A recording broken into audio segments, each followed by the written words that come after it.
Hey lovelies, this is Cookie, and you're listening to Cookie Jar Unleashed, a podcast that'll bring you author spotlights, news on the latest book releases, and so much more. Buckle up and enjoy the ride.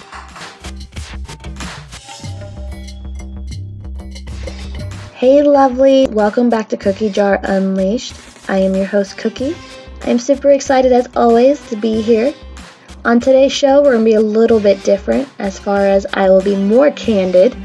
I realized that in previous episodes that I might have came across a little bit too robotic almost.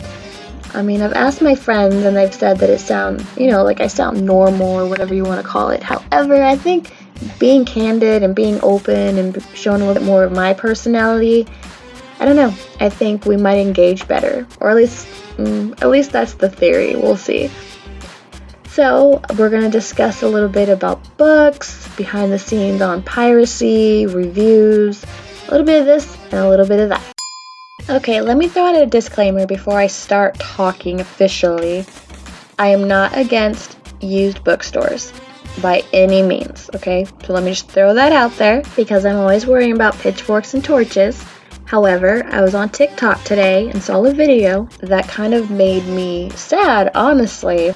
A user on TikTok mentioned how they were doing like a book ban. They weren't buying any more books or whatever, but however, she had found a book for like $1, like $1.01 or whatever. And so she bought it. This book was pretty huge. Like it wasn't a little book. And it made me sad because I'm like, how did that book get to that store? Did that author receive their royalties? I don't know, it just makes me think a lot deeper into royalties and authors getting paid, their what's due to them, honestly. I mean, a lot goes into a book. You have book cover design, you have editing, you have formatting, promoting. A lot goes into a book. It's not just simple, I wrote a book, here you go. Blood, sweat, and tears goes into books. And a lot of authors here lately are getting ripped off in general because of piracy. Certain big companies are allowing books to be pirated from their sites. And it's just heartbreaking because, like I said, a lot goes into a book. So when I see that this gigantic book went for $1 at a used bookstore, it just makes me wonder, how did that book get there? I don't know. It's just food for thought. What's you guys' thoughts on used bookstores? Do you frequent them? Do you feel that it is just, if it is there, is it fair game? Should you not worry about whether or not an author got their royalties or not? I don't know. I'm curious your thoughts. So, as always, leave a comment on this podcast, or you can leave a comment on any of my social media sites, or if you don't want to be public about it, you can private message me. This month, for July releases, we do have Vanilla Cupcakes and Twisted Rainbows by Jessie Bond. We had Jessie on episode 6, so be sure to go back and give her a listen. Today, happy release day to C.K. Timber, The Passion Fruit Files, Murder on Independence Day. That is a cozy mystery, clean paranormal romance fantasy, and we'll hear more about C.K. Timber here in a little bit. Pestilence's Cure by Reza Greywood, a contemporary romance with power exchange elements that releases on July 8th. Cordial Cherry on Top by April Lynn Baker, that is MC fairy tale retelling that releases on July 20th. Nerdy Girl, a Dogs of Mercy novella by P.A. Vachon, that also releases on July 20th. P.A. Vachon also has another book releasing on July 20th called John Thomas. The Dark Tide by Maria Vermiceglau, that is a YA Magical Academy Merman, and that releases on July 26th.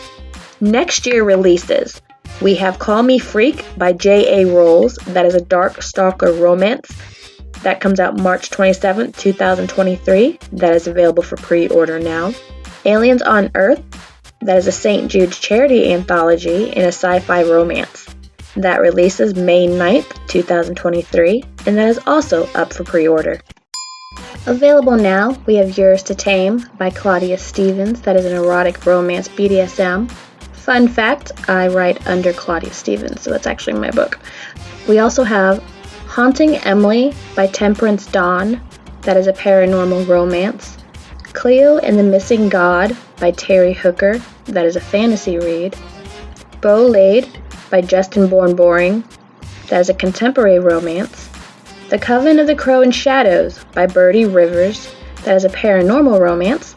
Molly's New Dream by Melissa Smith, that is a YA sci-fi. Bound by Pride by Sarah R. Stewart, that is a contemporary romance. Reflections by Crystal St. Clair, that is a contemporary paranormal romance with some spice. Perfect Drug by Melinda Owens, that is an erotic romance BDSM. Yesterday's Scars by Jay Truesdell, that is a suspenseful paranormal romance. Voice of a Stranger by Ellie Decay, that is a suspense thriller. Wicked Welcome by Ginger Ellenberg, that is a paranormal romance. Becoming His by Dawn Bradshaw, that is a paranormal romantic thriller. So be sure to grab your copy of that. And that's our book spotlight. Welcome back, lovelies. Something new that we are trying on this episode is going to be book event spotlights. So readers and authors, grab your notebooks and pens so you can jot down this information. On this episode, we're spotlighting Ignite Your Soul author event that is hosted by Crystal St. Clair. That event is going to be taking place in London, Ontario, Canada. There is a meet and greet on August 12th. The book signing is on August 13th. That is an in-person event. General ticket is $20 and VIP ticket is $60. I'm going to go ahead and post under the podcast the information and link. That way you can click it in case you couldn't get your notepad and pen in time. Again, that is Ignite Your Soul author event. Time for the author spotlight with our fabulous author guest. I give you C.K. Timber. I am C.K. Timber and hail from Southwest Colorado, having moved here to join my daughter's family some 13 years ago. Prior to that, I lived in Arizona for 26 years. What made you become an author? It's been in the blood for as long as I can remember. My mother had dreamed of writing a memoir and did quite a bit of journaling, but in the end, she never did write it. My cousin and I, at around ages 10 or 11, wrote Star Trek scripts of all things. We thought we were pretty good at it too. I'm just grateful that Gene Roddenberry never got a hold of them. That would have been embarrassing. In 2017, I decided I would finally try my hand at authoring something. I was pretty good at penning essays, so thought, why not start by writing letters? Then I needed to figure out how to make letters into a fulfilling book. As it turned out, I created Pen Pals, a romantic short story of 9,000 words. It has done fairly well, too. I love Star Trek, so that would have been really awesome if that had gotten to the show. So, curious minds want to know, what genres do you write, and what is your favorite genre to write? My love affair is with fantasy adventure, high fantasy with strong paranormal influence. I also love time travel, cozy mysteries, and historically correct fiction. What is the hardest part about being an author, and how do you find balance in everything, especially with the way things are going in 2022? So how do you find a balance? For me, it's commitment of time. I tend to be a procrastinator by nature and do my best work under pressure. It allows me to have more free time, and I am a ham for all the free time I can get. However, I am working on building a habit of writing one chapter per day until I finish the work. As of right now, I have 3 unfinished works that I need to apply the skill to. I have one work in progress that I have a deadline on and will be jumping into it by the end of the month. Procrastination can definitely be an author's nemesis, so I wish you much luck on that goal. Speaking of goals, what is your author goal, your overall dream or just something you really want for yourself? All I want is to develop my skills as a wordsmith so that my works are of quality and have depth and are enjoyable to my readers. That is a very admirable goal. I think everyone out there listening would agree to that. That is the sweetest. Alright, CK, when you aren't writing, what are you doing? Do you have any hobbies or anything in particular that you like to do during your downtime? I enjoy many things.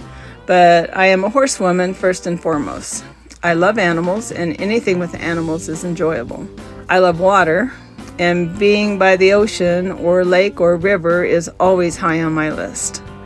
I just love the sound of the water, the feel of the air that flows off of it.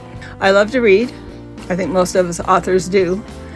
I love to fish, grow heirloom vegetables, and save the seeds for the future.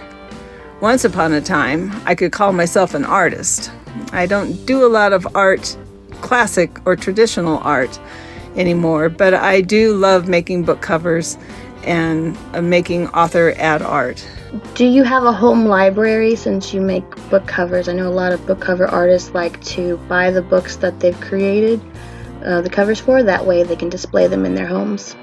I had a library once in my home, but have downsized into an RV. So now I only keep books from friends who are authors, books that my daughter has written. She too is an author under the pen name Jessie Bond. I do most of my reading, believe it or not, late at night in bed before I fall asleep. Okay, CK, I have to turn up the heat since you are in the hot seat. Do you have a book boyfriend? Do I have a book boyfriend? Okay, that's funny. Well, since I don't usually read romances, I've never had a book boyfriend per se. I've had characters that I've loved dearly, but to list them off would be a monumental job. I'm not even going to try. Fair enough. I guess since you don't read romance, we'll let you get away with that answer. So I'm going to ask you a harder question. Who is your favorite author? Terry Brooks, hands down. I love his work. He is my all-time favorite. However, I'd be remiss in not listing James Michener, Jean M. Auel, and Tolstoy right up there with Terry. I'm definitely learning a lot about you. So, CK, is there anything else you want to let us know so we can get to know more about you? Because you definitely have experienced life, and I just feel like the listeners out there will absolutely adore you. A little about me. I became a professional horse trainer at the age of 15 and worked in the industry for nearly 30 plus years. Then became a massage therapist for 17 years. And now I am retired. I no longer provide massage outside of friends and family. I train horses part-time because I love doing it, and I enjoy my life. I share it with my mare, Shoshone, who recently gave birth to a stunning baby boy my grandkids named Ceruleo Blaze. I have the best dog ever, Persia, a standard poodle. My heartthrobs are my grandchildren. I am lucky to spend 4 days a week with them, and my daughter is still the apple of my eye. All in all, I have a great life. I am very happy, and I have wonderful people surrounding me. All right, the time has come for me to hand over the mic to CK Timber and let her tell us a little bit about her book before she reads an excerpt from it. So, here we go. I give you author CK Timber. I am here to present to you The Passion Fruit Files, Murder on Independence Day. It's a novella that is part of the Cupcake Shop series, and as such, it has to have a cupcake theme, which it does. This started out to be a romance and turned into a cozy mystery. It's paranormal. It has a vampire in it, just so you know. But he's a little different than your traditional vampires, and I won't tell you much about that, but you really might want to get to know Abe. He's a pretty cool dude. We'll start with The Passion Fruit Files, Murder on Independence Day by CK Timber. Acknowledgements. A humongous gift of appreciation goes out to Trey Pitts and Karen A. Mariani, who shared their horse racing experiences with the author. The character, Georgie Jackson, was loosely developed around Karen's own experiences as an exercise rider. Trey was responsible for the feel, smell, and visuals experienced on race day. Thank you, CK Timber. Abe would like to have a thing to say here. He would like to introduce you to his story, a little bit about him. Year 2154. I was sent by the Society of Seekers, a vampiric organization whose aim was to suss out paranormal criminal foul play. My assignment was to investigate the murder committed on the 4th of July at the prestigious Ruidoso Downs in the New Mexican Republic. I've been with the SOS for ages and knew our races should never mix. It's been like that for eons. But when I first laid eyes on her, I couldn't help myself, and before I knew it, I was lost in desire for Camilla. The investigation led to a growing list of suspects surrounding the lightning-fast racehorse Passion Fruit. He was named after Camilla's famous cupcakes. The intel I gathered shed a rather shocking light on the truth and unraveled my life as I knew it. Abe. Just a few paragraphs from Chapter 1. Hightailing it to the new job. You may want to settle in because telling this story might take some time in the interest of being thorough. My name, Abdulaziz, but most call me Abe. For as long as memory served, I'd been a ranger employed by the Society of Seekers, or SOS, the secret vampiric organization established to marshal paranormal criminal activities. The headquarters hailed from Tampa, but we traveled wherever we were needed. When anything out of the norm grabbed their attention, the SOS sent an operative to seek out paranormal foul play. I was made on my birthday when I turned 39 back in 1692. That made me a spry 500 years old, give or take. I was at a gathering that had been arranged in my honor when I spied a gal, and I just had to introduce myself to her. She was a beauty, if you don't mind me saying so. Her blonde hair was tied up with delicate pins and wisps dangling down around her curvaceous face. Those pouty lips were the death of me, quite literally. She fed on me and walked away, left me for the vamps that followed in her wake. I was gathered up and taken to their lair where I recovered under their capable hands and awoke something quite different from what I'd been before her. With 200 rangers in the Society of Seekers, I'd been stuck at level 5 for too long. I'd been unsure if I cared to grow any further with the coterie for a while. I admitted to harboring the idea of stepping out to start my own business over the past few years. It was a drop in a hat for an eternal being like myself. I had plenty of time to plan my eventual getaway. Something had driven me to dream of distant horizons, maybe somewhere like Rio de Janeiro or possibly Buenos Aires. I didn't know. There was something about how the sun bent the light off the ocean waves and how the gritty sand accumulated between the toes. Or maybe it was the pungent rainforests teeming with life that lured me. For sure, the food and drink were a big draw. And the women? Lord, there were women down there that could melt any straight man's heart, even a vampire.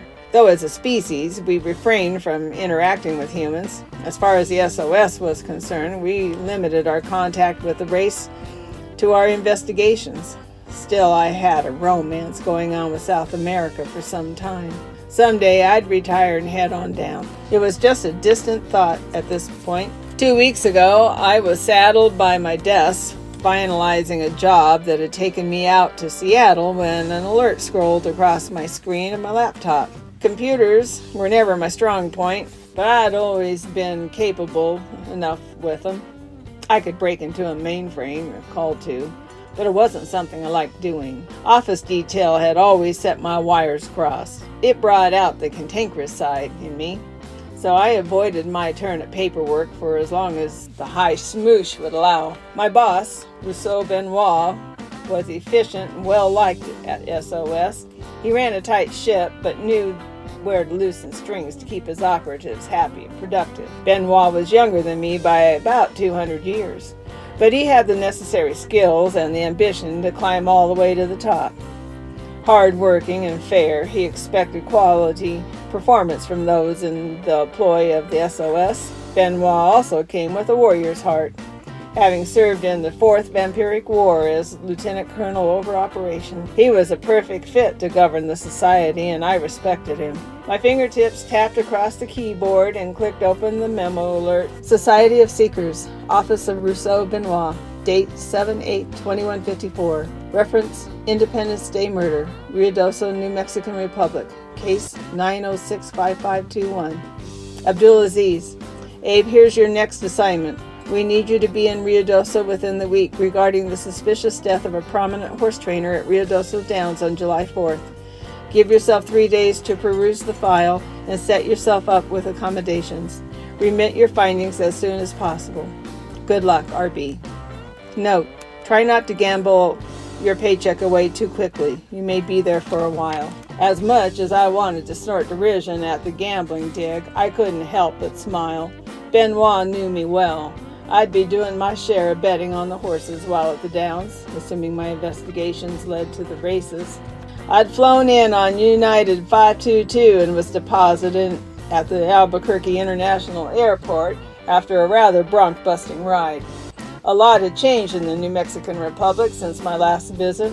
Ruidoso used to be a quaint old Mexican community back 150 years ago, but had grown into a bustling metropolis and a home to the most famous, prestigious quarter-horse racetracks in America. I rented a ramshackle pickup and headed south. The drive from Albuquerque to Ruidoso took a little over 2 hours. Traffic was thick, but moved along at a pretty good pace. With the windows rolled down, the familiar desert aroma wafted through the vehicle and the wind as the wind blew across my face. The old beater screamed to keep up with the pace, even in the slow lane. Cars weaved in and out of traffic, vying for a better spot up ahead. That evening, I parked the tired old pickup truck in the slot in front of my motel room and plugged it in for a charge. I unloaded a cooler filled with bags of donated blood, packed on ice, and shoved it under the table out of the way. The shower was in order, then food delivery. I wasn't hungry. Vampires didn't suffer from such urges. Even so, we'd been known to enjoy a meal here or there, especially when we'd consumed the sun ward elixir that allowed us to emerge during daytime hours. I was looking forward to some good old-fashioned Mexican fare. Enchiladas sounded appetizing. Warlock Damien had been employed by the SOS to develop the tincture that enabled vamps like me to go around in daylight without the smoldering effects the sun usually had on us. I had swallowed a drop at morning. It would be soon wearing off. I'd eat my fill and drink a brew or two before it did. A rare treat for a man of the darkness. I will end it there. There is still more to Chapter 1 for you to discover. Thank you for listening to The Passion Fruit Files, Murder on Independence Day by C.K. Timber. And thank you, Cookie, for having me. I so appreciate the opportunity. The pleasure is all mine. Thank you so much for being a guest on the show, CK. We look forward to having you back on the show again. Hint, hint. All right, lovelies, it's that time again. Time to put the lid on the cookie jar. As always, I wish you guys a wonderful evening and a great week. So, stay safe. Until next time, hugs and kisses, Cookie.